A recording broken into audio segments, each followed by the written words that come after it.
Bandara Sultan Mahmud Badarudin II Palembang sempat turun kasta menjadi bandara domestik. Kini statusnya kembali menjadi bandara internasional sejak 25 April 2025. Kembalinya status internasional Bandara SMB II disambut positif pemerintah Kota Palembang. Pembukaan penerbangan internasional ke dan dari Palembang diharapkan dapat menarik lebih banyak wisatawan dan investasi ke kota ini.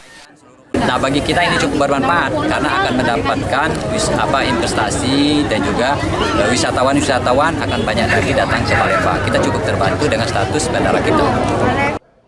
Bagi warga Palembang, status internasional ini mempermudah perjalanan internasional dan memberikan dampak positif bagi perekonomian daerah.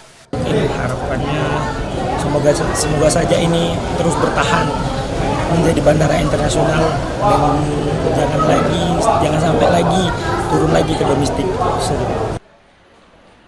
Sebelumnya pada April 2024, Bandara SMB II sempat turun status menjadi bandara domestik karena tidak ada penerbangan internasional reguler. Nur Muhammad, Kompas TV, Palembang, Sumatera Selatan.